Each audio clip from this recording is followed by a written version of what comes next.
Wise classes बनानी है और उसके लिए हमने बताया था कि कोई भी क्लास होगी, देखो कोई भी पेज होगा, सबसे पहली बात दिमाग में हमेशा एक चीज़ रखना, सबसे पहले ये दिमाग में नहीं है क्लियर तो फिर कोई मतलब नहीं किसी चीज़ का। सबसे पहली बात हमेशा फोकस करना किस पे, रिक्वायरमेंट पे। इसके बाद ही सॉल्यूशंस के बारे में सोचना, इसके बाद ही सॉल्यूशंस के बारे में सोचना। ये नहीं तुमको ये आता है तो हम यही हर जगह लगाएंगे, ये बात थोड़ी हो। कहाँ क्या ज़रूरत है उसके हिसाब से, ठीक है, चीज़ें हम लगाएंगे। तो पहले ये हमेशा दिमाग में। अब तुम्हें पता है सबसे बड़ी बात है कि तुम्हारी रिक्वायरमेंट क्या है, पेज ऑब्जेक्ट मॉडल को इम्प्लीमेंट करना। इसको इम्प्लीमेंट करना, पेज ऑब्जेक्ट मॉडल। और पेज ऑब्जेक्ट मॉडल को इम्प्लीमेंट करने के लिए तुम ऐसा कर सकते हो कि पेज वाइज तुम्हें क्या बनानी पड़ेंगी, क्लासेस। अच्छा, किसी पेज की बात करते हो तो पेज पे क्या होगा, दो चीज़ें, नंबर 1 फंक्शनैलिटी, नंबर 2 लोकेटर। किसी पेज पे दो ही चीज़ें होती हैं ना। तो एक अप्रोच हमने बताया था कि एक पेज के लिए एक ही क्लास बनाओ, ऊपर क्या रखो, लोकेटर रखो, और नीचे क्या रखो, फंक्शनैलिटी रखो। फिर बताया कि नहीं भैया इसी को किससे कर दो, इसके बजाय @ फाइंड बाई एनोटेशन के साथ, पेज फैक्ट्री के साथ यूज़ कर दो। और फिर लास्ट में बताया, जो लास्ट अप्रोच बताई हमने, कहा एक पेज के लिए, मतलब एप्लीकेशन में एक पेज है तो दो क्लास बनाओ, एक फंक्शनैलिटी के लिए और दूसरा किसके लिए, लोकेटर के लिए। और लोकेटर वाली क्लास को फंक्शनैलिटी वाली क्लास में क्या कर दो, एक्सटेंड कर दो। जैसे ये दिख रहा है, ये जैसे यहाँ दिख रहा है, तुम चाहो तो इसको इसके बजाय कहाँ रख दो, एक क्लास के अंदर रख दो, और उस क्लास को इस क्लास के अंदर क्या कर दो, एक्सटेंड। क्लियर रहेगा ये बात। तो भाई ये बताओ, अच्छा तो हमने कहा था ना यार, ये देखो फाइनल अप्रोच है, इसे बना डालो, इसे बना डालो सब के सब लोग कि हाँ क्लास @ फाइंड बाई अलग से। और अगर अभी स्टार्टिंग में लग रहा है जैसे, कहाँ है, आई थिंक ये वर्जन 3 है ना जिसमें हम लोग कर रहे थे।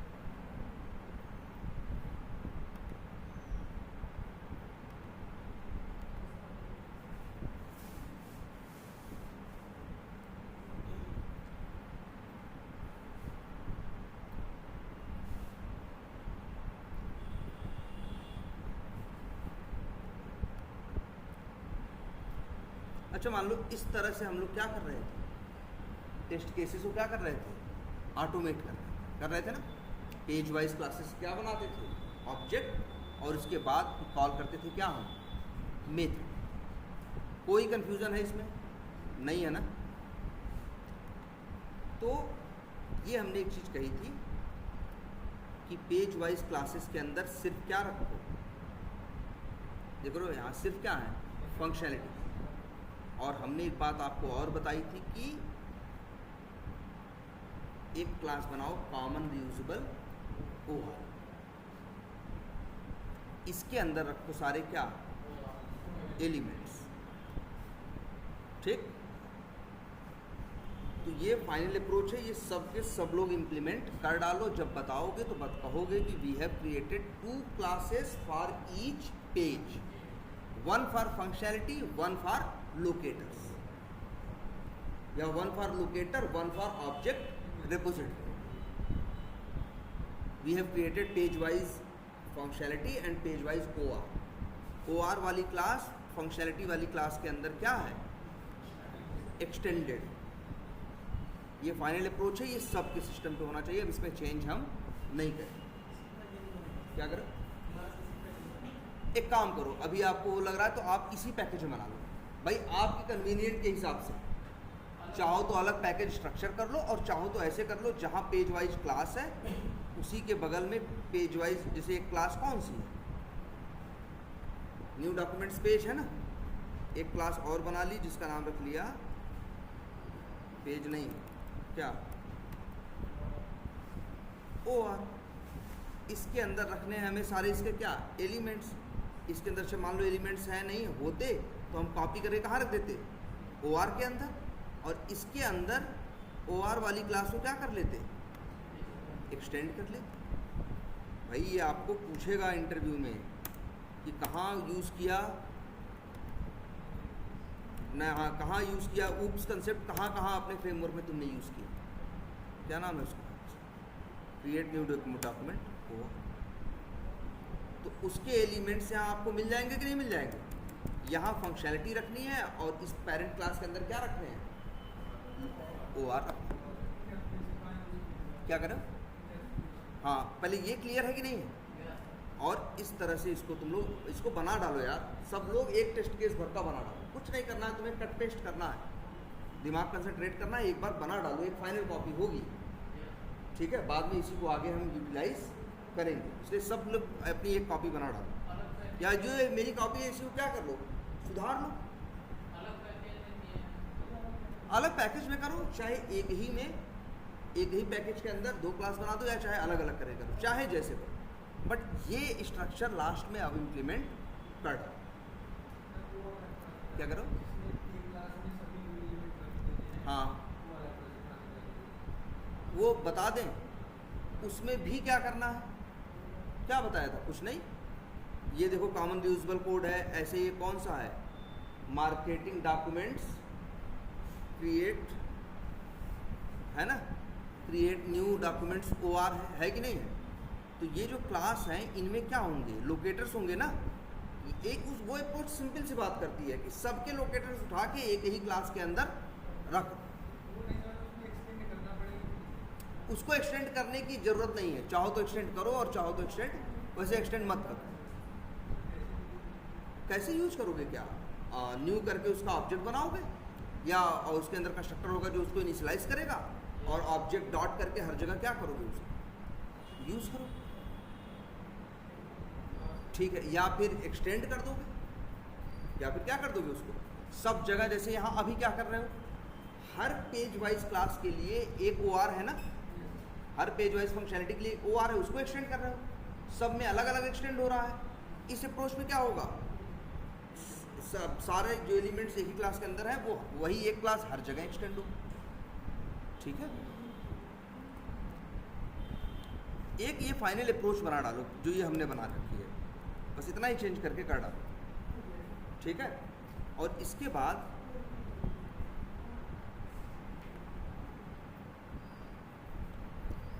इसको यूज यहाँ कर रहे हो ना, तो क्या कॉल कर रहे हो, वैलिड लॉगिन, फिर मतलब इस तरह से पेज वाइज क्लासेस कॉल कर रहे हो, ठीक है। अच्छा, और हम लोग अच्छा इनिशियलाइज कहाँ कर रहे हैं यार, ये पता है ना आपको, अगर ये ऑब्जेक्ट बनाएंगे तो ऑब्जेक्ट जो बनेगा उसके लिए कॉमन रीयूजेबल कोड के ये जो लोकेटर्स हैं पेरेंट में, ये इनिशियलाइज नॉर्मली नहीं होंगे। कब होंगे, जब ये लाइन लिखोगे तब। भाई ये फाइनल है अप्रोच, ये इम्प्लीमेंट सब लोग कर डालो।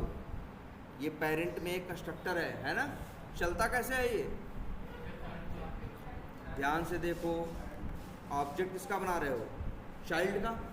जब चाइल्ड का ऑब्जेक्ट बनाते हो तो चाइल्ड का कंस्ट्रक्टर चलता है, नहीं होता है तब डिफ़ॉल्ट चलता है, और डिफ़ॉल्ट वाला भी सबसे पहले कॉल करता है किसके, पेरेंट के कंस्ट्रक्टर को। याद रखना, अगर एक पेरेंट क्लास के अंदर कंस्ट्रक्टर है तो वो चलेगा जरूर, और चाइल्ड वाले से पहले चलेगा, चाहे चाइल्ड वाला उसे कॉल करे, चाहे देखो यहाँ लिखा है कंस्ट्रक्टर। अच्छा बना दे, अगर हम बना दे तो कैसे बनाएंगे कंस्ट्रक्टर, पब्लिक और क्लास का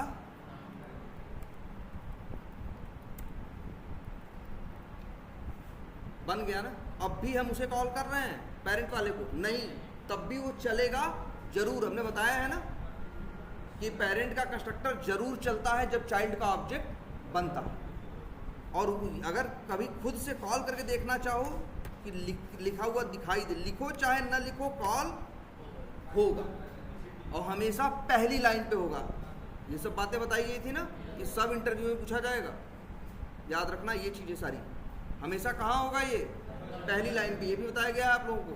कभी ये चीज करके देख लो, अगर ये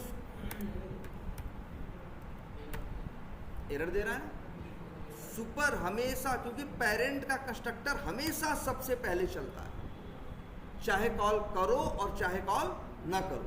कॉल नहीं करोगे तब भी पहले चलेगा, कॉल करोगे तब भी हमेशा पहली लाइन पे होगा। मतलब इसको चलना हमेशा कैसे है, सबसे पहले।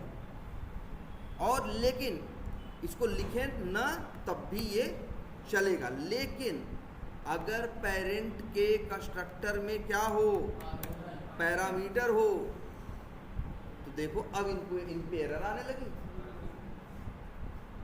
ये हटा दें, ऐसे कर दें, देखो ये देखो आ रही है एरर ना। क्यों भैया, इसका ऑब्जेक्ट बनाएगा तो पहले से अब पेरेंट का कंस्ट्रक्टर चलाएगा, और पेरेंट का कंस्ट्रक्टर तो मांग रहा है क्या, इंट। कहाँ मिला इसको, इंट, कैसे चलेगा। इस सिचुएशन में तुमको ये लिखना ही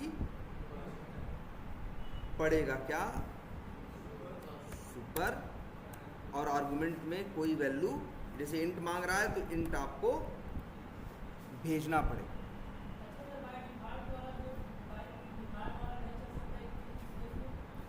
बाय डिफॉल्ट वाला तुम ही सोचो, मान लो चल जाए बाय डिफॉल्ट, चलेगा तो पेरेंट के कंस्ट्रक्टर को क्या करेगा, कॉल करेगा। तो अब ये जब कॉल होगा तो इसकी भी तो शर्त है कि हमें क्या दो, इंट दो। भाई याद रख लेना, पैरामीटर बहुत जरूरी चीज है। बिना पैरामीटर क्यों है, उसको लेके ही तो कहा जाता है मेथड के अंदर। बताओ कैसे जाएगा इसके अंदर। एक मेथड पैरामीटर मांग रहा हो, ऐसा कर सकते हो कि बिना पैरामीटर के उसे कर दो। ज़्यादा से ज़्यादा उसी नाम का दूसरा मेथड बना के ओवरलोड करोगे और पैरामीटर चेंज करोगे, पैरामीटर क्या कर दोगे, गायब। तब वो नहीं चलेगा, वो चलेगा। लेकिन एक चीज़ ये है, तो इसलिए ये बात तो याद रख लेना हमेशा कि अगर आपके पेरेंट के कंस्ट्रक्टर के पास पैरामीटर है तो चाइल्ड को अब उसे कॉल करना ही पड़ेगा, और साथ ही साथ आर्गुमेंट भी भेजना पड़ेगा जो वो मांग रहा। याद रखना इस बात को भाई सब लोग। चलो इसको हटाते हैं। लेकिन ये देखो एरर दे रहा है, तभी एरर छोड़ेगा जब यहाँ पैरामीटर नहीं होगा। अब कहेगा भैया कॉल कर लेंगे,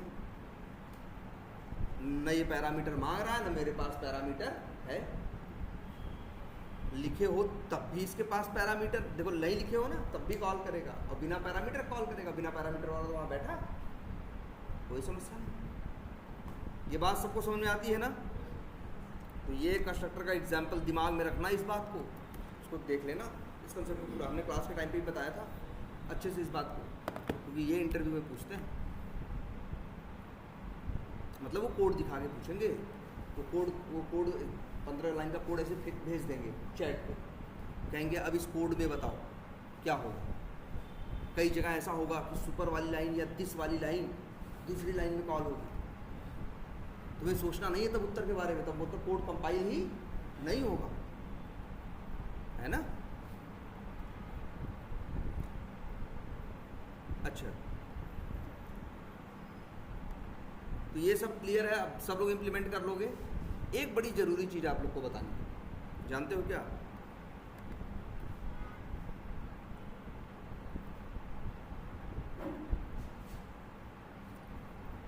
जैसे जब आपका सेंड कीज चलता है तो क्या यूज़ कर रहा है, वेब एलिमेंट। वेब एलिमेंट कहाँ से मिलता है यार भाई? वेब एलिमेंट मान लो किसी क्लास के अंदर है तो वो क्या होता है, पहले इनिशियलाइज होता। अच्छा ये बताओ, अच्छा सब लोग ध्यान से देखो, मान लो पुराना अप्रोच याद करो जैसे तुम पहले यूज़ करते थे। कैसे यूज़ किया करते थे तुम? याद करो, तुम ऐसे यूज़ करते थे कुछ, मान लो कहीं का कोड दिखाएं तुमको, अगर हम तुमसे कहें कि किसी एलिमेंट पे काम करो तो तुम्हारा तरीका ये हुआ करता था। देखो जैसे मान लो हम कहें यूज़र नेम को क्लियर करो और क्या करो, सेंड कीज करो, तो तुम कैसे लिखते थे? तुम लिखते थे ऐसे। मान लो अगर हम ऐसे लिखते हैं, क्या लिखते थे, drive dot find element by dot x path, और एक्स पाथ की जो होती थी वैल्यू लिखते थे ना। देख लो, मान लो हमने लिखा डब्ल्यू, ऐसे ऐसे ऐसे करते थे ना। फिर मान लो, अच्छा मान लो हमें एक सेंड कीज करना है और क्या करना है, क्लियर करना है और सेंड कीज करना है, तो हम लोग क्या करते थे, डॉट क्लियर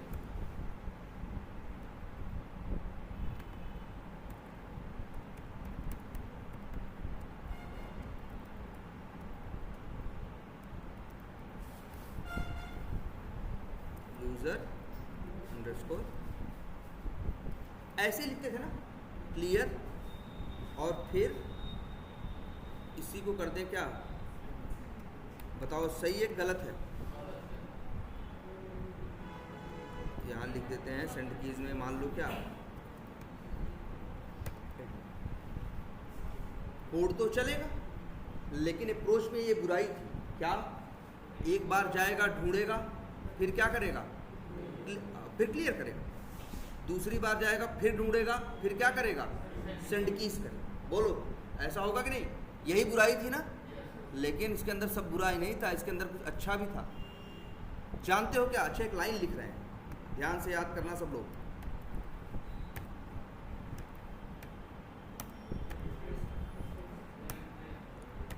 हमने कुछ बताया था ना कि ड्राइवर डॉट फाइंड एलिमेंट करो और फिर उसके बाद रिफ्रेश करोगे तो जो वेब एलिमेंट था वो क्या हो जाता है, खराब हो जाता है, पुराना हो जाता है, फिर वो काम नहीं करता। क्या देता है, स्टेल एलिमेंट रेफरेंस एक्सेप्शन। ये एक्सेप्शन तैयार करना भाई, इंटरव्यू में पूछते हैं, डिटेल उसकी पूरी डिटेल पता होनी चाहिए एग्जाम्पल के साथ। तो फेंकता था कि नहीं फेंकता था, लेकिन इस अप्रोच में नहीं फेंकेगा। क्यों नहीं फेंकेगा, क्योंकि भैया ड्राइवर डॉट फाइंड एलिमेंट करके एलिमेंट ढूंढ रहा है, इसके बाद क्या कर रहा है, ये क्लियर कर रहा है, और अगली लाइन में पेज को क्या कर रहा है, रिफ्रेश। लेकिन ये पुराने वाले को यूज कहाँ कर रहा है, ये तो क्या कर रहा है, नया ढूंढ रहा है ना। लेकिन अगर ऐसे लिख दिया जाए तो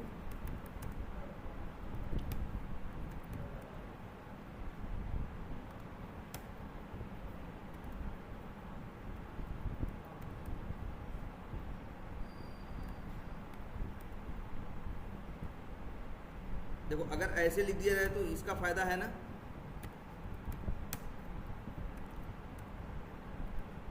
इसका क्या फायदा था, ढूंढता एक बार था और यूज 2 बार कर रहा, 2 बार ढूंढ नहीं रहा। लेकिन अगर ऐसा हो जाए तो अब क्या होगा भाई, देखो वेब एलिमेंट को लेगा, क्लियर करेगा, सही है, फिर रिफ्रेश होगा पेज, फिर क्या करेगा, सेंड कीज करेगा। तो ये वेब एलिमेंट का जो ऑब्जेक्ट है तब तक क्या हो चुका है, पुराना हो चुका है, बेकार हो चुका है ना। तो फिर ये क्या देगा, स्टेल एलिमेंट रेफरेंस एक्सेप्शन। लेकिन अगर ऐसी दिक्कत ना हो तो, रिफ्रेश वाला केस ना हो तो बढ़िया है ना, एक बार ढूंढा 2 बार काम किया। रिफ्रेश वाला केस हमेशा थोड़े मिलता, कहीं कहीं 100-200 केस में एक आध बार मिल गया। तो ये वाला अप्रोच अच्छा था ना, एक बार ढूंढना 2 बार क्या करना, काम करना। ये याद है सबको। इसमें फाइंड एलिमेंट एक बार करेगा, वेब एलिमेंट का ऑब्जेक्ट बना के क्लियर करेगा और क्या करेगा, सेंड कीज। अच्छा ये बताओ, जब ये लाइन नंबर 72, अच्छा इस लाइन में कोई गड़बड़ है,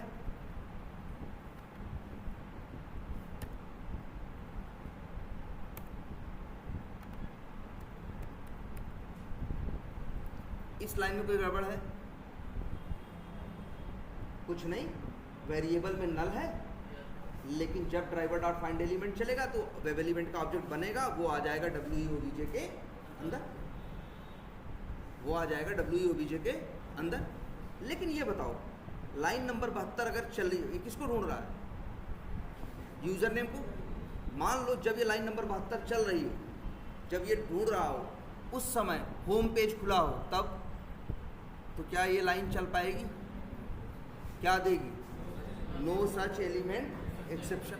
याद है सबको ये बात। जब ड्राइवर, देखो सबसे बड़ी बात देखो, लाइन नंबर, अगर हम तुमसे पूछे वेब एलिमेंट के ऑब्जेक्ट के बारे में बताओ, तुम कहोगे सर लाइन नंबर 71 तक ये क्या है, नल है। जब लाइन नंबर 72 चलेगी तो जाके ये ढूंढेगा वेब एलिमेंट कहाँ है, और ढूंढने के बाद वेब एलिमेंट के ऑब्जेक्ट बनाएगा, इनिशियलाइज, फिर WEOBJ नाम के वेरिएबल को क्या करेगा, इनिशियलाइज करेगा। ये जो WEOBJ है, जो वेब एलिमेंट टाइप का है ऑब्जेक्ट, ये कब इनिशियलाइज होगा, ये लाइन चलने के बाद। तो क्या जब इनिशियलाइज करेगा तो ढूंढेगा नहीं भाई, पहले ढूंढता है फिर ऑब्जेक्ट बना के देता। कब इनिशियलाइज होता है, पहले ढूंढता है फिर इनिशियलाइज करता है, और इसके बाद तुम इसको यूज कर सकते हो। अच्छा ये लाइन लिख दे बस, तब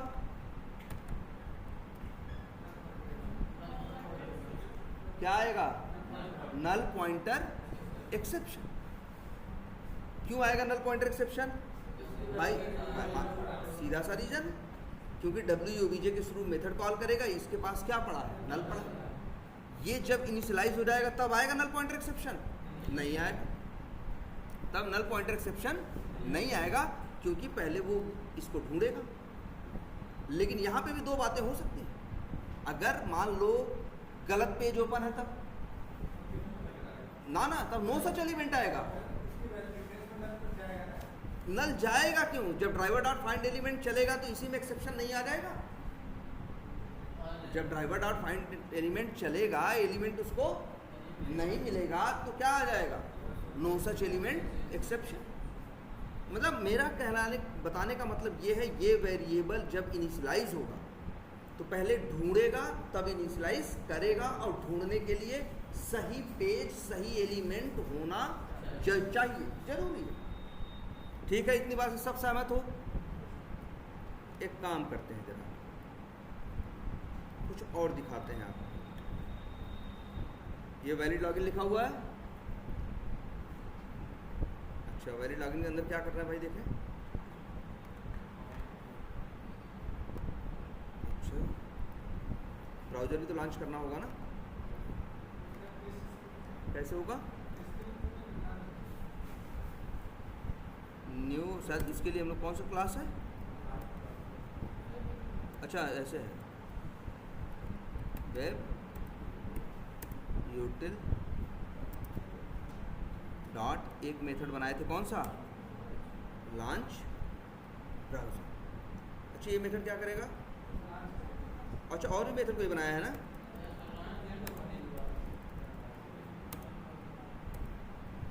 launch browser and open login page बनाया था ना। ये क्या करता है, ब्राउजर लॉन्च करता है और लॉगिन पेज क्या कर देता है, ओपन कर देता है। ठीक है, इतनी बात समझ में आ रही है।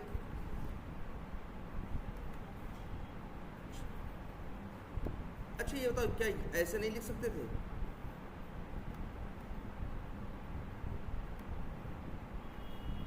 अच्छा ये मेथड क्या कर रहा है बताओ, पहले ब्राउजर लॉन्च कर रहा है, इसके बाद क्या कर रहा है, URL ओपन कर रहा है।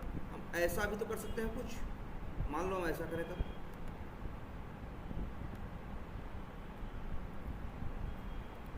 कोई दिक्कत भाई, पहली लाइन चलेगी तो क्या करेगी, ब्राउजर लॉन्च करेगी, दूसरी लाइन चलेगी तो क्या करेगी, URL ओपन करेगी, URL ओपन करेगी तो कौन सा पेज ओपन होगा, लॉगिन पेज। चलो अच्छा ये भी देखते हैं कहाँ है इसको रन करने वाला।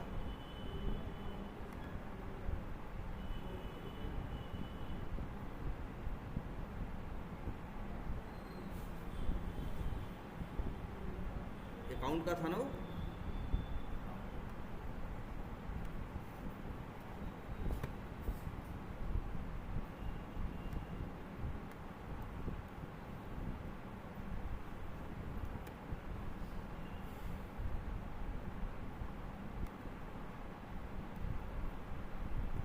लो भाई आ गया ना।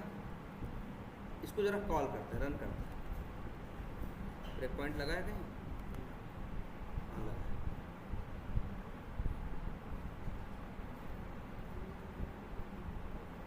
सब लोग देखना इस बात को भाई क्या हुआ।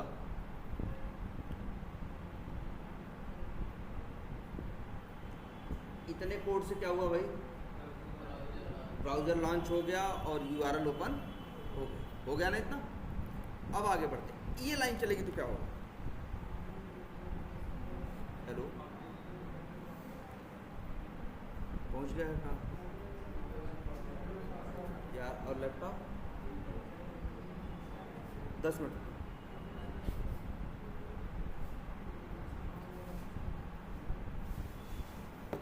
ये देखो क्लास क्या है, कॉमन रीयूजेबल कोड्स। इसका ऑब्जेक्ट बन रहा है कि नहीं? अच्छा, ऑब्जेक्ट बनेगा तो क्या होगा भाई? इसका कंस्ट्रक्टर चलेगा। इसका चलाने से पहले किसका चलाएगा? पेरेंट का चलाएगा। पेरेंट का जब कंस्ट्रक्टर चलेगा तो ये लाइन चलेगी page factory dot init elements. अच्छा, अगर ये लाइन ना चले तो नल पॉइंट एक्सेप्शन हवा में नहीं आएगा, क्योंकि ये जो वेब एलिमेंट टाइप के वेरिएबल हैं ये इनिशियलाइज नहीं है। इसलिए ये लाइन क्या है, जरूरी है, इसकी वजह से ये इनिशियलाइज हो जाते हैं कि नहीं हो जाते? चलो आ जाते हैं अंदर, और ये तुमको दिखेगा भी इनका इनिशियलाइज होना। ये लो, देख लो सीआरसी में जितने वेब एलिमेंट है कुछ लिखा है ना, प्रॉक्सी या ऐसा कुछ, अदरवाइज नल लिखा होता। अदरवाइज पेज फैक्ट्री वाली लाइन नहीं होती तो क्या लिखा होता? नल लिखा होता। मतलब वेब एलिमेंट तुम्हारे इनिशियलाइज हो गए हैं, इनिशियलाइज हो गए हैं। अच्छा, जब इनिशियलाइज करने, तुम इनिशियलाइज का तरीका क्या जानते हो? Driver dot find element. लेकिन अभी क्या है कि सेलेनियम वालों ने एक तरीका दिया है कि अगर page factory dot init elements कर दोगे तो हम तुम्हारे लिए पेज को क्या कर देंगे, उसके वेब एलिमेंट को इनिशियलाइज कर देंगे। हम तुम्हारे लिए वेब एलिमेंट अंदर ही अंदर क्या करेंगे, चला देंगे और तुम्हारे एलिमेंट को इनिशियलाइज कर देंगे। तो वहाँ भी तुमने देखा था इनिशियलाइज होने से पहले क्या होता था, ढूंढता था फिर इनिशियलाइज करता था। और ढूंढने के लिए सही पेज खुला होना जरूरी है कि नहीं? पेज खुला है, सही खुला है, लेकिन यहाँ यूजर नेम पासवर्ड लॉगिन ही नहीं है। जरा नीचे आओ, ये मार्केटिंग इनिशियलाइज तो ये भी हुआ है। ध्यान से समझो इस बात को भाई, वीडियो ध्यान से देखना वापस, कि ये इनिशियलाइज तो ये भी हुआ। तो मेरा देखो मतलब अभी तक क्या ढूंढते थे, वेब एलिमेंट का जब भी वेरिएबल इनिशियलाइज होता तो पहले ढूंढता था, बाद में इनिशियलाइज करता था। अगर ये ढूंढ के इनिशियलाइज कर रहा होता ना, तो इनको इनिशियलाइज करने के टाइम पे किसको, मार्केटिंग को, ये क्या देता था जानते हो, एरर। ध्यान से समझो इसकी बात, ये ढूंढता ही नहीं है, ये सिर्फ वेरिएबल को क्या करता है, इनिशियलाइज करता है। ये ढूंढने का काम नहीं करता है यार।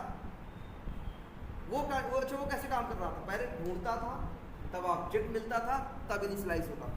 आज बिना ढूंढे ही ऑब्जेक्ट मिल रहा है, कहीं भी रहे, कुछ भी रहे। हम कह रहे हैं ये सब छोड़ो यार, पहले ये देखो। अच्छा, ये इसको हम कर दे रहे हैं कहाँ, ये बताओ इनिशियलाइज कब होगा, जब कंस्ट्रक्टर चलेगा तब ना। हम यूआरएल कब खोल रहे हैं, उसके बाद ना। तुम ही देखना कुछ भी नहीं खुला होगा। चलाते हैं जरा,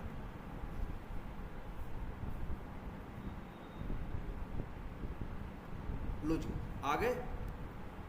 ये देख लो तुम्हारी आंख के सामने है, हम चला रहे हैं, ये लो हो गए इनिशियलाइज। कर्सर ले जाके देख लो, सीआरसी में जितने नॉन स्टैटिक वेरिएबल्स हैं सारे क्या दिख रहे हैं, सब इनिशियलाइज दिख रहे हैं। पेज खुला है, बोलो कुछ खुला है? ध्यान से समझो, इसकी जो मेन बात है वो ये कि ये वेब एलिमेंट को इनिशियलाइज करता है लेकिन ढूंढता नहीं। ढूंढता कब है मालूम है, जैसे अभी देखो, अभी नहीं ढूंढेगा, सबको इनिशियलाइज कर दिया है। उस पेज पे अगर 25 एलिमेंट है तो 25 से 25 को क्या कर दिया है, वो इनिशियलाइज कर दिया, लेकिन ढूंढा किसी एक को भी नहीं है। जब जाएगा, जिसका नाम पढ़ेगा, देखो इसका नाम पढ़ा और इसको यूज करने के लिए अंदर गया, अब ये वेब एलिमेंट यूज हो रहा है ना, अब ढूंढेगा।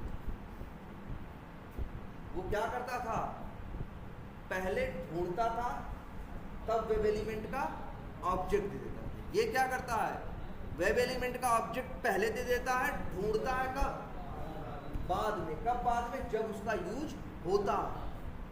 इसीलिए कहते हैं इसके लिए एक वर्ड कि ये लेजी सर्चिंग करता है। मतलब ढूंढता कब है? बाद में। ये बात बड़ी अजीब है। पहले वाले से सोचो, पहले क्या करते थे तुम? Driver dot find it. और अब तुम ये नहीं कर रहे हो। तुम्हारा एलिमेंट इनिशियलाइज हो रहा है। ये बड़ी जरूरी बात है, ध्यान से समझो भाई इसको। हम जानते हो किसी भी पेज पे काम करना है, वो पेज खुला है नहीं खुला है, उसके एलिमेंट को इनिशियलाइज करने के लिए इसकी जरूरत नहीं। क्या करें? नहीं, अरे यार नल के थ्रू करेगा तो नल पॉइंटर एक्सेप्शन ही आगे देगा ना। वो जानते हो जो इनिशियलाइज करता है उसमें उसकी इंफॉर्मेशन छुपी रहती है जिसके सहारे वो ढूंढेगा, जैसे उसका एक्स पाथ और दूसरी चीजें। अच्छा कर्सर ले जाके देखो, दिखाई देगा यार। कहाँ पे है? नहीं, फिर से चलाओ। नहीं, अभी चलाओगे ना तो तुमको ये क्या करेगा? दिखाई देगा कि उसके अंदर उसका क्या लिखा होगा? X path. बात समझ में आई? ये याद रखना, ये ढूंढता बाद में है।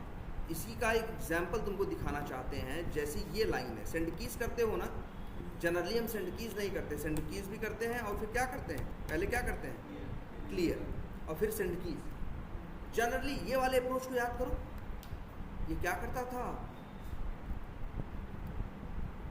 ढूंढता एक बार था, काम 2 बार करता था। ये ऐसा नहीं करता भाई, बिल्कुल। ये डब्ल्यू डॉट क्लियर पढ़ा ना, तो गया ढूंढा और क्लियर किया।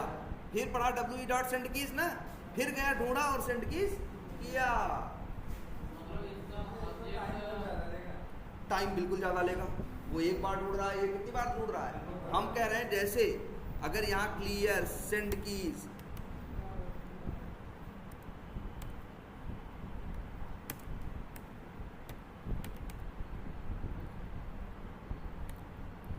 चाहे जितने मेथड कॉल कर लो, ये ढूंढता एक बार था काम, फिर उसको चाहे जितनी बार यूज कर। लेकिन एक अप्रोच और था जिसमें बार बार ढूंढो। ये वही वाले अप्रोच पे काम करता है। ये भी स्टेल एलिमेंट रेफरेंस एक्सेप्शन इसीलिए नहीं देता है। ये बात याद रखना है इसके बारे में। जब पढ़ेगा वेब एलिमेंट का नाम तब जाके ढूंढेगा। 10 बार यूज करो इसको, 10 बार ढूंढेगा, 10 बार काम करेगा। ये इसकी बड़ी बेसिक बात है, ये मत भूलो, याद रहे हैं। तब अवैध का ना स्टेल एलिमेंट रेफरेंस एक्सेप्शन लगाने का मतलब नहीं है, लेकिन कभी कभी आती है। 100-200 में एक बार आता है। जानते हो कब आता है? जब किस्मत बहुत ही खराब है। और जानते हो कैसी रहती है उस समय किस्मत? उस समय किस्मत ये रहती है कि WE का मतलब वेब एलिमेंट पढ़ता है तब जाके ढूंढता है ना। ये पढ़ा और गया ढूंढने, ढूंढा और मिल गया। इस काम में उसको कितना टाइम लगा? सेकंड का 10वां हिस्सा। और उसके बाद तुरंत गया कहाँ? उस पर फिर सेकंड के 9वें हिस्से में क्या गया? क्या करने? हाँ मान लो काम करने, क्लियर करने। और लेकिन उसी दौरान, उसी छोटे से टाइम ड्यूरेशन में पेज क्या हो गया? चेंज हो गया, रिफ्रेश हो गया। लेकिन इसका ये होने का चांस बहुत कम है। इसीलिए अब जो ये वाली एक्सेप्शन है, ये कहीं कहीं बड़ी इक्का दुक्का दिखाई देगी, अदरवाइज दिखाई नहीं। क्लियर है ये बात? तो ये चीज याद रख लेना भाई, ये बार बार ढूंढता है। ये पूछेंगे तुमसे कैसे काम करता है, याद रखना। वेब एलिमेंट को इनिशियलाइज पेज फैक्ट्री वाले अप्रोच में पेज का खुला होना जरूरी नहीं है। जब काम करेगा तो ढूंढेगा, जितनी बार काम करेगा, जितनी बार वेब एलिमेंट का नाम पढ़ेगा, उतनी बार जाके ढूंढेगा। याद रहेगी ये बात? क्लियर है ये? हाँ, ढूंढने में ये थोड़ा स्लो नहीं हो जाएगा। अगर आपके पास हजारों टेस्ट केस हैं, लाखों क्या हैं एलिमेंट्स हैं, तो आपको शायद हजारों टेस्ट केस में चलने में शायद आपको 10-15 मिनट का अंतर दिखाई देखो यहाँ कोड डुप्लीकेट नहीं हो रहा, बस यहाँ ढूंढने वाला जो काम है वो रिपीट है, और कहाँ कुछ हो रहा है।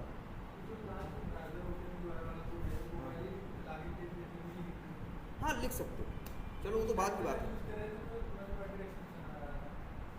चलो अच्छा वो देखेंगे तब, ठीक है। हाँ चलो देखेंगे, पहले जो ये बात बता रहे हैं ये समझ लो, ये समझ गए अच्छे से। अब इसी में एक छोटी सी चीज़ और, अगर कभी तुम ये चाहो कि ये यूज़र नेम वाला जो एलिमेंट है हम 3 बार यूज कर रहे हैं, लेकिन ये 3 बार ढूंढे ना, समझ रहे हो, जैसा पहले होता था। अगर ऐसा करना है तो एक चीज़ लिखनी पड़ेगी तुम्हें, उस एलिमेंट के ऊपर, या सब के साथ चाहिए तो सब के ऊपर लिखो क्या, @ कैसे लुकअप। ये लिख दोगे तो ऐसा व्यवहार करेगा।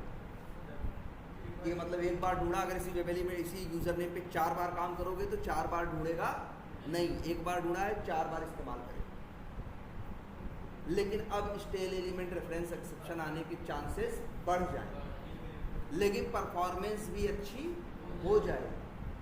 हर चीज़ का कुछ ना कुछ फ़ायदा है और कुछ ना कुछ नुकसान। तुम्हें देखो तुम्हारी सिचुएशन में क्या फिट बैठ रहा है ना, तुम्हारे लिए क्या मैटर करता है, तुम्हारी रिक्वायरमेंट, तुम्हारे क्लाइंट, उसको क्या मैटर करता है। आई बात समझ में, ये याद रखना। और अगर तुम नहीं लिखते हो, अगर क्या नहीं लिखते हो, @ कैसे लुकअप, अगर तुम नहीं लिखते हो तो फिर ये वैसे ही काम करेगा, ये मतलब बार बार ढूंढेगा, बार बार काम करेगा। लिख दोगे जिसके लिए, उसके लिए एक बार ढूंढेगा और बार बार काम करेगा। याद रहेगा, ये चीज़ अपने नोट्स में ज़रूर मेंशन कर लेना, ठीक है। तो भैया एक काम कर लो, ये फाइनल वर्जन है, अब इम्प्लीमेंट कर डालो। अब अगली चीज़ पढ़ाएंगे, लेकिन यूज यही होगा बैकएंड में।